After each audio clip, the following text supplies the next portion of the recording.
मरने से पहले लक्ष्मण को जीवन की 10 सबसे बड़ी सीख दे गया था रावण। दोस्तों, हम सभी रावण को बुराई का प्रतीक मानते हैं और उससे घृणा भी करते हैं, लेकिन इस बात को भी झुठलाया नहीं जा सकता है कि रावण एक विद्वान पंडित था, जिसे ज्योतिषी के अलावा तंत्र विद्या का भी पूर्ण ज्ञान था।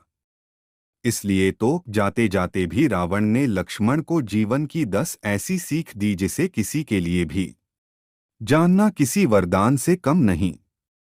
दरअसल रामायण में वर्णित है कि जब रावण अपने अंतिम समय में था, तब भगवान श्री राम ने लक्ष्मण को अपने पास बुलाया और कहा था कि रावण नीति, राजनीति और शक्ति का महान ज्ञाता है।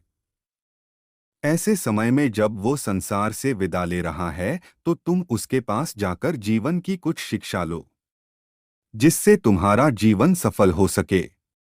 अपने बड़े भाई की आज्ञा का पालन करते हुए लक्ष्मण जी रावण के पास जा पहुंचे, जहां रावण ने उन्हें 10 ज्ञान की बातें बताईं। एक शुभस्य शीघ्रम। रावण ने लक्ष्मण को पहली शिक्षा देते हुए कहा कि शुभ कार्य करने में कभी देरी नहीं करनी चाहिए। जैसे ही किसी शुभ कार्य का चिंतन हो या मन में विचार आए, उसे तुरंत कर डालना चाहिए। इसके उल्ट अशुभ कार्य को जितना टाला जाए, उतना सही है। अगर लोग आपको कोई कार्य करने से मना कर रहे हैं, तो उस कार्य को करने से पहले पुनः जरूर सोचना चाहिए, अन्यथा वही हाल होगा जो आज मेरा हुआ है। 2 शत्रु को नहीं समझे छोटा। लक्ष्मण को रावण ने जो दूसरी सीख दी वो ये थी कि कभी भी अपने प्रतिद्वंद्वी या शत्रु को खुद से छोटा या कमतर नहीं समझना चाहिए। रावण ने स्वीकारा कि ये उसकी सबसे बड़ी भूल थी कि उसने श्री राम को आम मनुष्य समझा।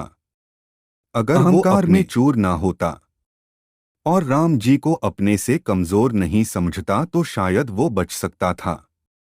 3 कभी ना बताओ रहस्य। विद्वान रावण ने लक्ष्मण जी को तीसरा ज्ञान देते हुए कहा कि हमें अपना रहस्य किसी से भी साझा नहीं करना चाहिए।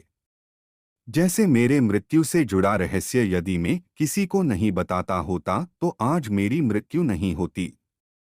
मैंने ये रहस्य अपने भाई को भरोसा कर बताया था, लेकिन उसने ये रहस्य श्री राम को बता दिया, जिस कारण मैं आज मृत्युशैया पर पड़ा हूं। 4 शक्ति को हमेशा अर्जित करें। लक्ष्मण को चौथी सीख देते हुए रावण ने कहा कि अपनी शक्तियों को हमेशा अर्जित करते रहना चाहिए, न कि उसे खंडित होने देना चाहिए। क्योंकि ये हमारी शक्तियां ही हैं जिनके बूते हम राज कर सकते हैं। इसलिए लक्ष्मण, तुम अपनी शक्ति को बराबर कायम रखना, हमेशा नई खोज करें। लंकानरेश रावण ने 5वीं सीख दी कि मनुष्य को हमेशा नई नई खोज या नए नए आविष्कार करते रहना चाहिए। मैंने अपने जीवन में कई तरह की खोज की। मैं तो सोने में सुगंध भरने पर भी विचार कर रहा था, लेकिन उससे पहले ही मेरा अंतिम समय निकट आ गया है। लेकिन तुम नई नई खोज करते रहना, क्योंकि इससे न सिर्फ तुम्हारा ज्ञान बढ़ेगा बल्कि होने वाले सम्मान में भी वृद्धि आएगी। 6 तपस्या से अर्जित होगा सब कुछ। रावण ने छठी सबसे महत्वपूर्ण शिक्षा देते हुए कहा कि कोई भी मनुष्य तपस्या से कुछ भी हासिल कर सकता है। जैसे मैंने तपस्या कर कई तरह के वरदान प्राप्त किए थे, इसलिए मनुष्य को सदैव तप या मेहनत करते रहना चाहिए। 7 एक इष्ट देव की हमेशा पूजा करें। 7वीं सीख देते हुए रावण ने कहा कि मनुष्य को एक इष्ट देव की भक्ति जरूर करनी चाहिए, जैसे मैंने भगवान शिव की भक्ति की थी और उन्हीं की भक्ति के फलस्वरूप मुझे इतना ज्ञान प्राप्त हुआ था। अगर कोई मनुष्य विद्वान और शक्तिशाली बनना चाहता है, तो उसे अपने एक इष्ट देव की आराधना जरूर करनी चाहिए। रावण ने ये भी कहा कि भले ही सम्मान सभी भगवानों का किया जाए, लेकिन इष्ट देव एक ही होना चाहिए। 8 आयुर्वेद का होना चाहिए। ज्ञान मृत्युशैया पर लेटे रावण ने आगे कहा कि मनुष्य को आयुर्वेद का ज्ञान जरूर होना चाहिए, क्योंकि आयुर्वेद एक बड़ा ज्ञान है। जिसके जरिए हम अपना प्राथमिक उपचार या फिर शारीरिक परेशानियों को स्वयं भी कम कर सकते हैं।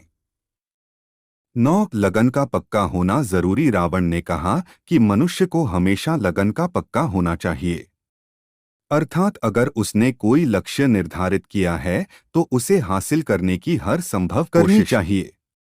पथ में कितनी भी कठिनाइयां क्यों ना आएं, लेकिन मनुष्य को कभी भी अपने पथ से भटकना नहीं चाहिए। जो मनुष्य अपने लक्ष्य और लगन का पक्का होता है, उसे विजयी होने से कोई भी रोक नहीं सकता है।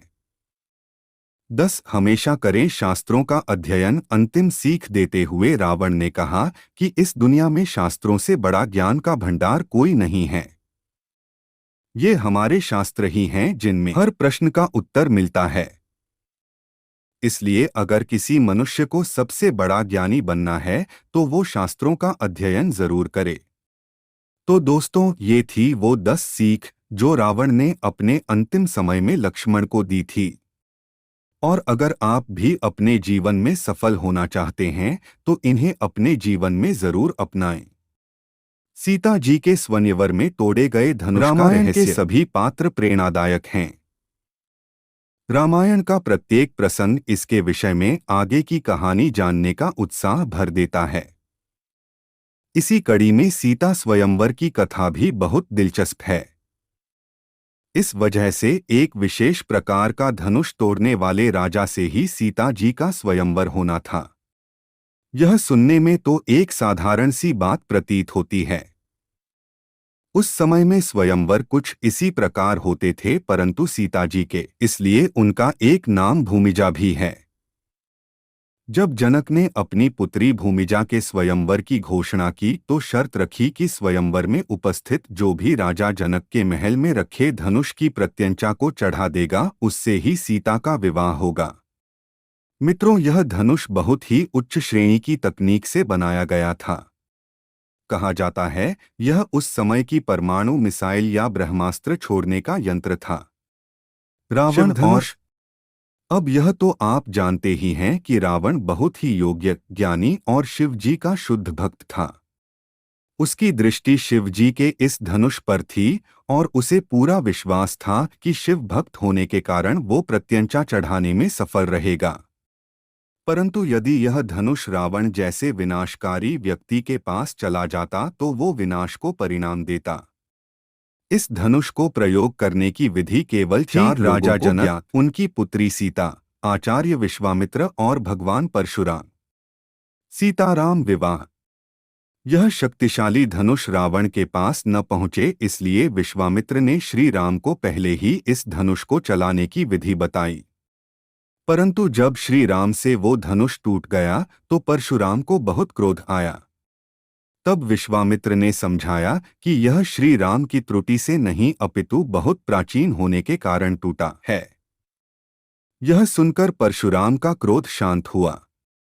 और मित्रों, इस प्रकार इस धनुष का विनाश भगवान राम द्वारा किया गया और श्री राम और माता सीता का विवाह संपन्न हुआ।